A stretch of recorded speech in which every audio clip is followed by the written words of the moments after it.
नमस्कार साथियों, मैं सुनील वर्नवाल सृजन अपने ऑनलाइन पोर्टल पर आप लोगों का स्वागत करता हूं। साथियों, आज 17 मई और हमारा डेली करंट डोज यानी DCD में आप लोगों का स्वागत है। साथियों, हम आज का पहला प्रश्न लेते हैं। आत्मनिर्भर भारत अभियान।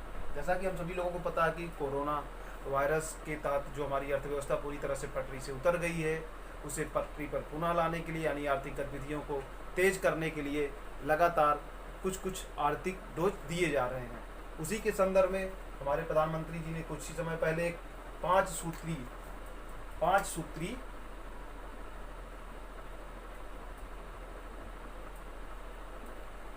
आत्मनिर्भर भारत अभियान की शुरुआत की थी। इस आत्मनिर्भर भारत अभियान के तहत यह व्यवस्था की जा रही है कि किस तरह से भारतीय अर्थव्यवस्था को ऐसा विकसित किया जाए कि हमें चीन या अन्य देशों पर निर्भरता कम से कम रह जाए हमारी। इसी संदर्भ में हम जो एक आप लोग याद होगा कि 20 लाख करोड़ का एक पैकेज घोषित किया गया था। उस 20 लाख करोड़ के पैकेज में कृषि और उससे संबंधित क्षेत्रों के लिए भी कुछ राशि आवंटित की गई है। दूसरी राशि के संदर्भ में प्रश्न है हमारा कि आत्मनिर्भर भारत अभियान के तहत कृषि प्लस संबद्ध क्षेत्रों के लिए राहत पैकेज में से कितनी राशि का प्रावधान किया गया है। तो हम विकल्प पे आते हैं। 1.25 लाख करोड़, नो। 1.50 लाख करोड़ यानी 1.5 लाख करोड़, नो। डी पे देखते हैं 1.75 लाख करोड़, नहीं, बल्कि हमारा जो उत्तर है वह है 1.65 लाख करोड़ रुपए। इसका मतलब है कि कृषि प्लस संबद्ध क्षेत्रों के लिए राहत पैकेज में से 1.65 लाख करोड़ रुपए का आवंटन किया गया है। तो ये जो 1.65 लाख करोड़ रुपए का आवंटन किया गया है, अब हम इसके संदर्भ में थोड़ा सा देख लेते हैं कि आखिर उसमें किस किस क्षेत्रों के लिए कितना आवंटित किया गया है।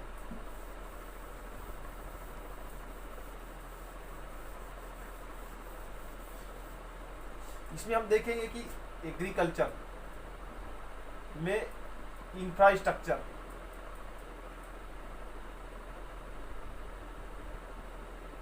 डेवलपमेंट के लिए 1 लाख करोड़ रुपए, 1 लाख करोड़ रुपए। इसके संदर्भ में हम आगे भी अभी नेक्स्ट क्वेश्चन पे बात करेंगे, क्योंकि हमारा अगला सवाल जो है, अगला प्रश्न इसी से संबंधित है। एग्रीकल्चर। नेक्स्ट वन हमारा हो गया पशुपालन। जैसा कि हमने आपको बताया है कि कृषि प्लस संबद्ध क्षेत्र। कृषि प्लस संबद्ध क्षेत्र का मतलब जो कृषि के साथ साथ अन्य गतिविधियां हमारे किसान भाइयों जो द्वारा की जाती है उसे शामिल किया जाता है। तो पशुपालन में आप देखेंगे 13,000 करोड़ रुपए। नेक्स्ट वन डेयरी उद्योग के विकास के लिए, डेयरी उद्योग के विकास के लिए 15,000 करोड़ रुपए का प्रावधान इसमें किया गया है। नेक्स्ट वन थर्ड हो गया। फोर्थ है हमारा शहद उत्पादन को बढ़ावा देना। इसके लिए जो है 500 करोड़ रुपए, 500 करोड़ रुपए का प्रावधान शहद उत्पादन के लिए किया गया है। और फिर हम बात करते हैं एक नेक्स्ट जड़ी बूटी। जैसा कि आप लोग जानते होंगे कि इस कोरोना वायरस से लड़ने के संबंध में भी जड़ी बूटी को लगातार, यानी कि जो एक काढ़ा की बात की जा रही है, काढ़ा यानी पेय को बढ़ावा देने की बात की जा रही है, जो हमारी इम्यून सिस्टम को बढ़ाता है। साथ ही साथ जड़ी बूटियों का लगातार वैश्विक स्तर पर डिमांड बढ़ती जा रही है, यानी आयुर्वेद के बढ़ते प्रभाव के कारण। तो जड़ी बूटी के उत्पादन को बढ़ावा देने का भी इसमें प्रयास किया जाएगा, और इसके लिए जो है 4,000 करोड़ रुपए। और नेक्स्ट वन एक हमारा जो बचता है वह है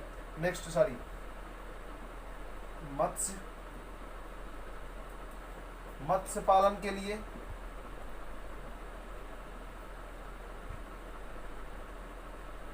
20,000 करोड़ रुपए। और एक नेक्स्ट हमारा और बच जाता है जो खाद्य प्रसंस्करण। खाद्य प्रसंस्करण के लिए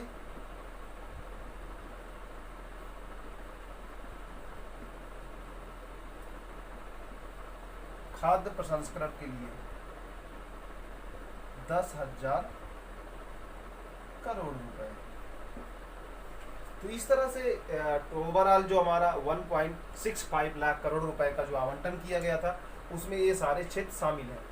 महत्वपूर्ण बात यह है कि जो कृषि से संबंधित इंफ्रास्ट्रक्चर है उसके विकास के लिए 1 लाख करोड़ रुपए का आवंटन किया गया है।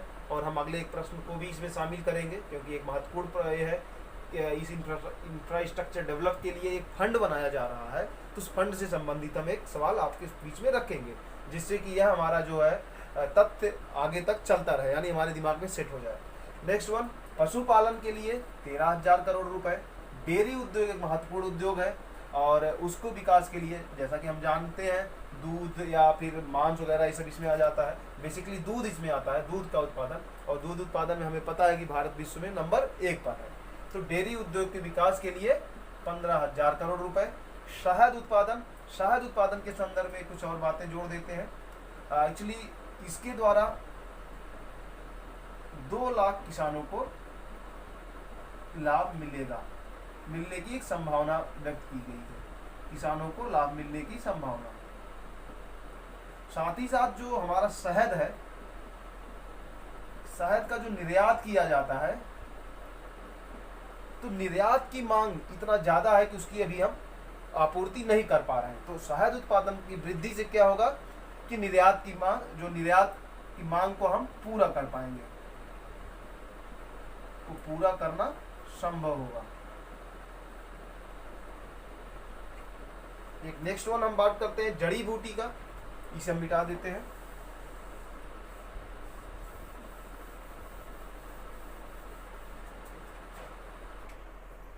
जड़ी बूटी के लिए जैसा कि हमने बताया 4,000 करोड़ रुपए। इसके तहत जो है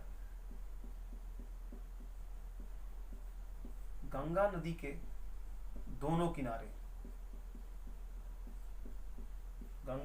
दोनों किनारे पर लगभग 25 लाख करोड़, लगभग 25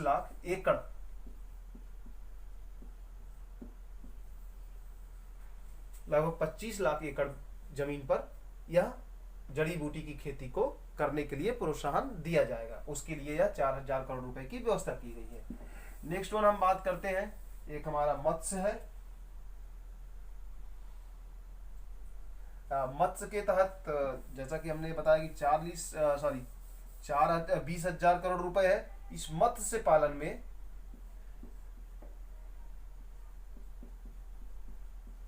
11,000 करोड़ रुपए मत्स्य प्लस एक्वा कल्चर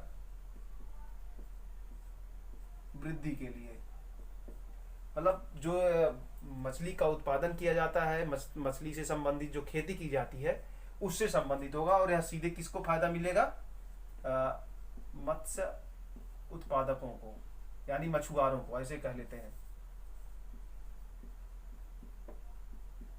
मछुआरों को। और रेस्ट जो है हमारा बच गया इसमें से 9,000 करोड़ रुपए। इसके द्वारा जो है मत्स्य उत्पादन या उस मत्स्य से संबंधित जो गतिविधियां होती है उससे जुड़े हुए इंफ्रास्ट्रक्चर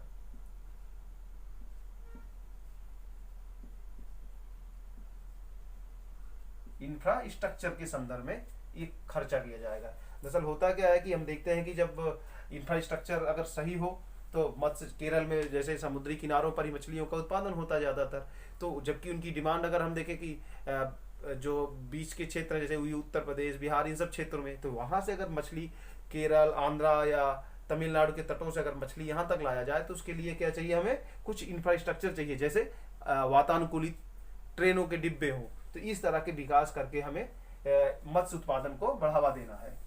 इसमें कुछ 1-2 तथ्य और भी है मत्स्य उत्पादन के संदर्भ में। मुख्य बात यह है कि इससे 55 लाख मतलब जो 20,000 करोड़ रुपए की बात की जा रही है उससे 55 लाख रोजगार सृजन की सृजन होगा। 55 लाख रोजगार का भी सृजन होने की बात की जा रही है। साथ ही साथ इसमें एक बात और है कि इस पूरे जो पैसा आवंटित किया गया है, इससे जो मत्स्य पालन के क्षेत्र में जो विकास होगा उसके द्वारा एक संभावना व्यक्त की जा रही है कि भारत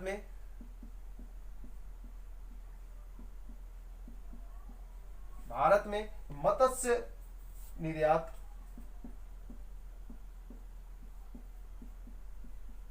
1 लाख करोड़ हो जाएगा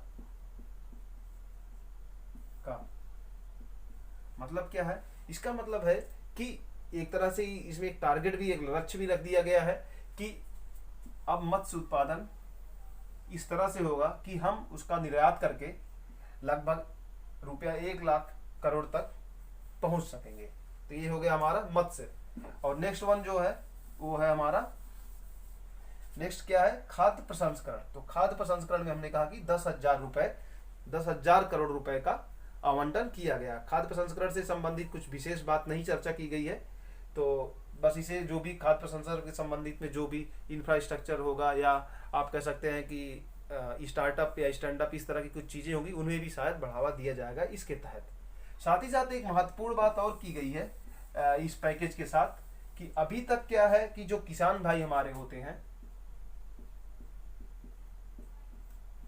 अपना जो उत्पाद होता है, इस उत्पाद को वह किसी अपने आसपास का जो एक राज्य सरकार द्वारा तय की गई एक मंडी होती है, उस मंडी में जो एक लाइसेंसधारी आढ़ती होता है, सिर्फ उसे ही बेच सकता है। किसे? लाइसेंसधारी आढ़ती को।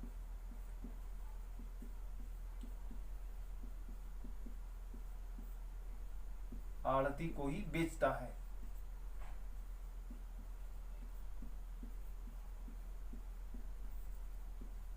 तो होता क्या है कि अक्सर देखा जाता है कि जो आढ़ती होता है, चूंकि उसे पता है कि जो किसान है वो अपने उत्पाद को कहाँ बेचेगा, सिर्फ उसी के पास बेच सकता है, तो इसलिए यहाँ पे किसानों के साथ चीटिंग हो जाती है और किसानों के साथ धोखा होता है, अर्थात किसानों को वाजिब दाम नहीं मिल पाता है। इस समस्या को ध्यान में रखते हुए सरकार ने एक व्यवस्था बनाई है कि वह आने वाले कल में एक केंद्रीय कानून बनाएगा जिसके द्वारा यह जो एक लाइसेंस, यह एक आवश्यक है, निश्चित कर दिया गया है, इसको समाप्त करते हुए एक व्यवस्था की जाएगी और वह नाम दिया गया है कि कभी भी कहीं भी, अर्थात जो कानून लाया जाएगा उसमें व्यवस्था की जाएगी जो हमारे किसान भाई हैं वो अपने उत्पादों को कहीं भी देश के किसी भी कोने में और देश के और कभी भी किसी भी समय अपना उत्पाद बेच सकते हैं, अर्थात वह जो लाइसेंसधारी आढ़ती के चंगुल में जो फंस जाते हैं उससे उनका। हमारा दूसरा प्रश्न है कि कोरोना राहत पैकेज के तहत कृषि संबंधी, जैसा कि हमने पिछले चर्चा किया था कि कृषि संबंधी आधारभूत संरचना के विकास हेतु एक फंड का गठन किया जाएगा। तो इस फंड की राशि कितनी होगी? इस फंड की राशि कितनी होगी? हमारे पास विकल्प है 1.10 लाख करोड़, 0.75 लाख करोड़, 2 लाख करोड़, 1 लाख करोड़। ये तो ऐसे कट गया क्योंकि पूरा का पूरा हमें याद है, याद करिए पीछे लास्ट क्वेश्चन में हमने बताया था कि 1.65 लाख करोड़ पूरा धन ही आवंटित हुआ कृषि संबद्ध के लिए, तो ये तो कट गया। नेक्स्ट वन, अगर आप लोगों को याद आ रहा हो तो हमने कहा था कृषि से संबंधित आवंटन, तो वो कितना था? वो था हमारा 1 लाख करोड़ रुपए, यानी कि ये हमारा सही उत्तर है, ये दोनों नहीं। तो इसका मतलब क्या हुआ? इसका मतलब ये हुआ कि जो कृषि संबंधी आधारभूत संरचना के विकास के लिए जो फंड का गठन किया जाएगा उस फंड की आवंटित राशि होगी 1 लाख करोड़ रुपए। और इस 1 लाख करोड़ रुपए से इस कृषि से संबंधित विभिन्न आधारभूत सुविधाएं जैसे कोल्ड स्टोरेज या फिर जो हम पोस्ट हार्वेस्टिंग, जैसे कि जब अनाजों की मड़ाई की जाती है उसके बाद जो रॉ मटेरियल बच जाता है उसके प्रबंधन के लिए जो व्यवस्थाएं चाहिए, उन सभी का विकास इस फंड के माध्यम से किए जाने की बात की जा रही है। इससे फायदा क्या होगा? इससे सबसे बड़ा फायदा होने जा रहा कि किसानों को अपने आसपास ही अब कोल्ड स्टोरेज उपलब्ध होगा जिसमें वह अपने उत्पाद को सुरक्षित रूप से रख सकेंगे, और साथ ही साथ उन्हें अब औने पौने दामों पर बेचने के लिए बाध्य नहीं होना पड़ेगा। साथ ही साथ इससे जो आधारभूत संरचना का विकास होगा, इसका एक और दूसरा फायदा भी है कि छोटे किसानों को भी, यानी कि लगभग सभी किसान जो छोटे स्तर के किसान हैं उन्हें भी आधारभूत सुविधाएं विशेषकर तकनीकी के संबंध में जो होती हैं वह मिल पाएंगी। यानी कि जैसे बाजार के संबंध में उन्हें बहुत सारी चीज़ें नहीं पता होती हैं, तो लेकिन आधारभूत सुविधा का जब विकास हो जाएगा तो उन्हें वहाँ अपने घर के पास बैठे ही तकनीकी बाजार, ई बाजार की जो बात की जा रही है उस सब संबंधित सूचनाएं मिल सकेंगी। 16 मई को कौन सा राज्य है जो अपना स्थापना दिवस मनाता है? तो क्या वह उत्तराखंड है? नहीं। तेलंगाना? नहीं। नागालैंड? नहीं। सिक्किम? यस, वह राज्य कौन सा है? सिक्किम है। सिक्किम राज्य के संदर्भ में हम थोड़ी सी चर्चा कर लेते हैं। एक्चुअली सिक्किम राज्य जो है पहले स्वतंत्रता के समय भारत का हिस्सा नहीं था, बल्कि यह एक स्वतंत्र क्षेत्र के रूप में था, और इस पर चीन भी अपनी दृष्टि जमाए हुए था। लेकिन जो है जनमत संग्रह के द्वारा 1970 के 80 के दशक में वहाँ पे एक दौर चलता है और लोग भारत में मिलने के लिए उत्सुक होते हैं। तो भारत में 35वां संविधान संशोधन द्वारा, लिख देते हैं 35वां संविधान संशोधन द्वारा जनमत से भारत में विलय किया गया। इसका भारत में विलय तो, लेकिन फिर 36वां संविधान संशोधन द्वारा 16 मई 1975 को इसे पूर्ण राज्य का दर्जा दिया गया। राज्य का दर्जा, तो पूर्ण राज्य का दर्जा इसे कब मिल रहा है? 36वां संविधान संशोधन द्वारा, और वह डेट कौन सा है? 16 मई 1975। और यह 22वें राज्य के रूप में, यह देश का 22वां राज्य बना था उस समय। ओके, सिक्किम। तो कहने का मतलब यह है कि सिक्किम जो है 35वां संविधान संशोधन द्वारा भारत में विलय किया गया इसका, लेकिन 36वां संविधान संशोधन जो कि 16 मई 1975 से लागू हुआ, इस दिन से सिक्किम को पूर्ण राज्य का दर्जा दिया गया, और यह 22वें राज्य के रूप में देश का हिस्सा बना। यानी कि यह देश का 22वां राज्य बना 16 मई 1975 को। इसी के संदर्भ में सिक्किम राज्य द्वारा 16 मई को हर वर्ष स्थापना दिवस मनाया जाता है। तो हम थोड़ी सी चर्चा इन राज्यों के संदर्भ में भी कर लेते हैं। जैसे उत्तराखंड है, उत्तराखंड हमारा 8 नवंबर 2000 को 27वें राज्य के रूप में आया। ठीक, अर्थात 8 नवंबर 2000 को उत्तराखंड एक नया राज्य बना, और उस समय वह देश का बनने वाला कौन सा राज्य था? 27वां राज्य। ओके, नेक्स्ट वन हम आते हैं तेलंगाना पर। तेलंगाना तो भाई बहुत रिसेंटली राज्य बना है, और तेलंगाना 2014 को देश का 29वां राज्य बना था। तो अर्थात तेलंगाना कब अपना स्थापना दिवस मनाता होगा? 2 जून को। आगे हम चर्चा करेंगे जब 2 जून आएगा। तो तेलंगाना 2 जून 2014 को देश का 29वां राज्य बना था। और नेक्स्ट वन हम बात करते हैं नागालैंड। नागालैंड जो है 1 दिसंबर 1963 को देश का 16वां राज्य के रूप में क्षितिज पर आया, अर्थात 16वां राज्य बना। तो क्या हो गया हमारा ये? नागालैंड 1 दिसंबर 1963 को देश का 16वां राज्य बना, अर्थात नागालैंड अपना स्थापना दिवस कब मनाता होगा? 1 दिसंबर को। करेक्ट? ओके। और एक चीज और यहाँ पे हम जोड़ देते हैं कि साथियों, तेलंगाना तो देश का 29वां राज्य बना था, बट आपके लिए एक सवाल हम छोड़ के जाएंगे, कितने राज्य और संघ शासित क्षेत्र हैं। हमारा आज का चौथा प्रश्न है कि कोविड-19 जो एक वैश्विक महामारी के रूप में फैल चुकी है, उससे पूर्णतः मुक्त होने वाला प्रथम देश कौन सा है।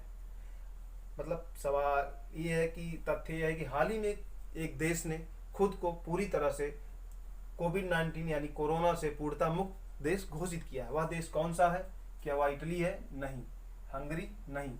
स्लोवेनिया? यस, वह देश स्लोवेनिया है। स्लोवेनिया के संदर्भ में थोड़ी सी जानकारी कर लेते हैं। स्लोवेनिया एक यूरोपीय देश है, यूरोपीय देश है स्लोवेनिया। और स्लोवेनिया की राजधानी जो है ल्यूब्लियाना है। इसकी राजधानी क्या है? ल्यूब्लियाना। हाल ही में पाकिस्तान और चीन द्वारा संयुक्त रूप से एक गिलगित बाल्टिस्तान क्षेत्र में एक बांध जिसका नाम है डायमर भाषा बांध, इस बांध को संयुक्त रूप से निर्माण करने का प्रपोजल तय हुआ है। यानी कि दोनों देश सहमत हुए हैं इस डायमर भाषा बांध को बनाने के लिए। और यह बांध कहाँ पे बनाया जाएगा? गिलगित बाल्टिस्तान क्षेत्र में। तो सवाल हमारा यह है कि यह बांध किस नदी पर बनाया जाएगा या किस नदी पर बनेगा। तो वह सवाल क्वेश्चन हम देखते हैं कि क्या चेनाब पर? नहीं। गोमल पर? नहीं। झेलम पर? नहीं। बल्कि यह बनाया जाएगा सिंधु नदी पर। अर्थात जो ये डायमर भाषा बांध का निर्माण किया जाएगा वह किस नदी पर है? सिंधु नदी पर। यह प्रश्न हमारे लिए बहुत महत्वपूर्ण है, क्योंकि इस तरह के सवाल इसके पहले हमारे लगातार कॉम्पिटिटिव एग्जाम्स में आते रहे हैं। और हमें पूरी संभावना है कि यहाँ पे या तो ये बांध के संदर्भ में पूछा जा सकता है कि वह कौन सा बांध है जो सिंधु नदी पर पाकिस्तान और चीन द्वारा संयुक्त रूप से बनाया जाएगा। तो हमारा बांध है डायमर भाषा बांध। या अगर पूछ लेगा कि डायमर भाषा बांध किस नदी पर, तो आपको ये हमने बता ही दिया, सिंधु नदी पर। नेक्स्ट वन ये भी पूछा जा सकता है कि यह किस क्षेत्र में बनाया जा रहा, तो वह क्षेत्र है गिलगित बाल्टिस्तान क्षेत्र में। एक्चुअली यह गिलगित बाल्टिस्तान क्षेत्र भारत और पाकिस्तान के संदर्भ में विवादित क्षेत्र है। और यहीं पर होकर एक जो चीन का आर्थिक गलियारा का जो विकास किया जा रहा है भारत और चीन और पाकिस्तान के द्वारा मिलकर, यह भी उसी क्षेत्र में पड़ेगा। तो अर्थात इन दोनों देशों की अपनी ये मांग है, या कह सकते हैं कि दोनों देश एक चालाकी से यह भी सोच रहे हैं कि इस जो आर्थिक गलियारा बना रहे हैं उसमें इसको फिट कर दिया जाए, यानी उस कॉरिडोर से इसे जोड़ दिया जाए। तो साथ ही हमारे लिए क्वेश्चन काफी महत्वपूर्ण है और इसमें आपको हमने बता दिया एक फैक्ट, दूसरा फैक्ट, तीसरा फैक्ट और फोर्थ वन आपका माना ये चौथा फैक्ट है ही नदी से संबंधित। एक महत्वपूर्ण फैक्ट इसमें और भी है कि यह विश्व का, जब यह बांध बन जाएगा तो यह विश्व का सबसे लंबा कंक्रीट रोलर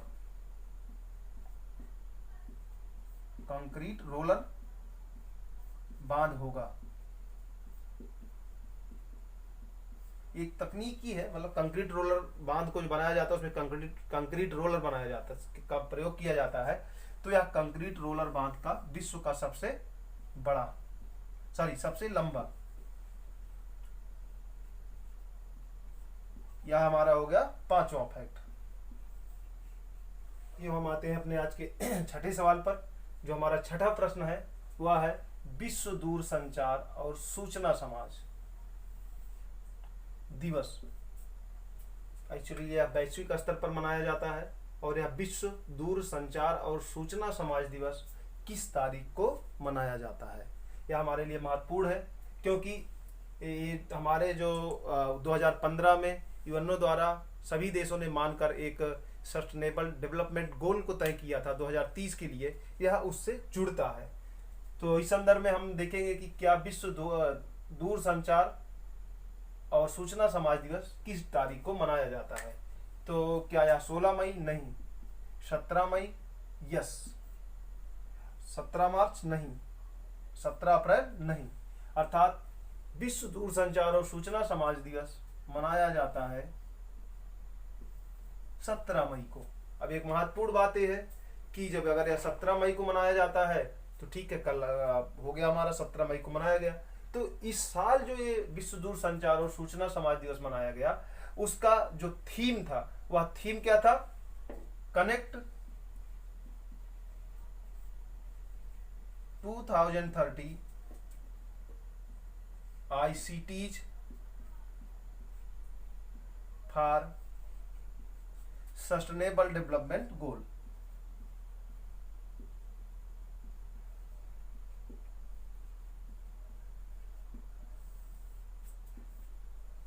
ये हो गया हमारा थीम, कब का? 2020 का। मीन्स विश्व दूरसंचार और सूचना समाज दिवस 2020 जो मनाया गया 17 मई को, उसका थीम क्या है?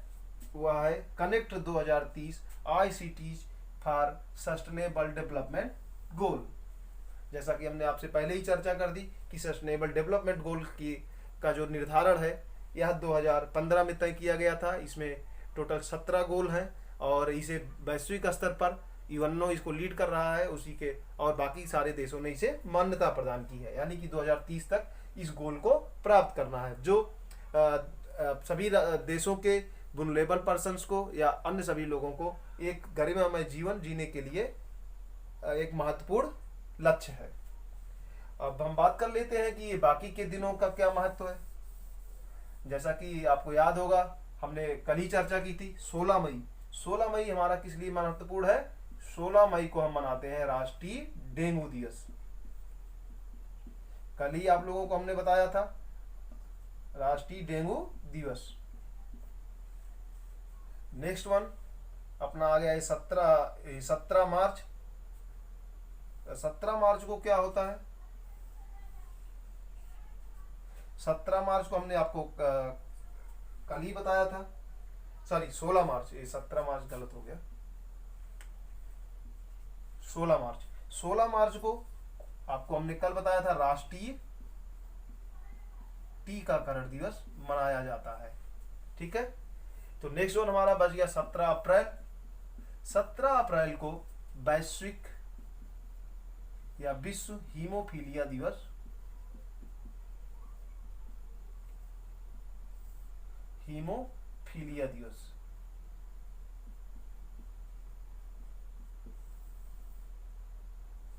मनाया जाता है। साथियों, आप लोगों को थोड़ा सा चल बता देते हैं। हीमोफीलिया जो है एक आनुवांशिक बीमारी है, एक आनुवांशिक बीमारी है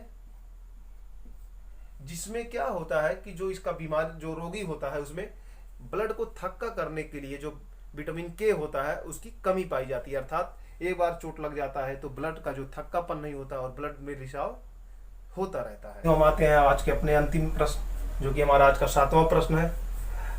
इस प्रश्न में देखते हैं कि एक गोल कार्यक्रम जो कि जनजाति युवाओं के विकास के संदर्भ में है, उसका एक दूसरा चरण का शुभारंभ किया गया। किसके द्वारा? अर्जुन मुंडा, जो कि जनजाति विकास मंत्री हैं। बेसिकली सवाल यह है कि यह कार्यक्रम केंद्रीय जनजाति मंत्रालय किस संस्था के साथ मिलकर संयुक्त रूप से आयोजित करता है। अर्थात वह कौन सी और संस्था है जो इस गोल कार्यक्रम में केंद्रीय जनजाति मंत्रालय के साथ शामिल होती है। तो क्या ट्विटर है? नहीं। फेसबुक है? यस। यानी कि टेलीग्राम भी नहीं है और गूगल भी नहीं है। तो अर्थात यह महत्वपूर्ण है कि गोल कार्यक्रम में कौन कौन शामिल है? फेसबुक प्लस देश का जो एसटी मंत्रालय है,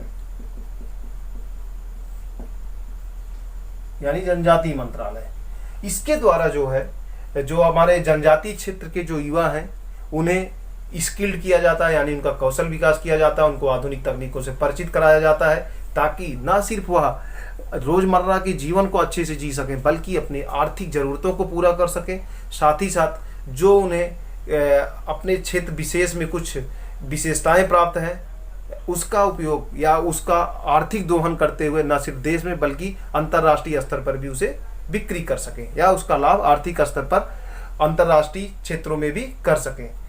और इसी को ध्यान में रखते हुए यह गोल कार्यक्रम आयोजित किया जाता है। और जैसा कि हमने पहले ही चर्चा कर दी, इसमें फेसबुक और जनजाति मंत्रालय दोनों संयुक्त रूप से इसे आयोजित करते हैं। तो ये हो गया हमारा आज का अंतिम प्रश्न। तो साथियों, हमने एक प्लान किया है कि आज से हम डेली आपके लिए 2 सवाल छोड़ के जाएंगे, जिसे आप कमेंट में लिखेंगे जैसा आपको उचित लगेगा। तो आज का हमने एक पहला सवाल आपको पहले ही दे दिया था, जैसा कि आप लोगों को याद भी होगा। तो दूसरा सवाल हम आपको रखते हैं। पहला प्रश्न आपको याद होगा, नामक जो बीमारी होती है, इस बीमारी का वाहक कौन होता है? आप इस प्रश्न का जवाब देना है। ओके साथियों, थैंक यू सो मच।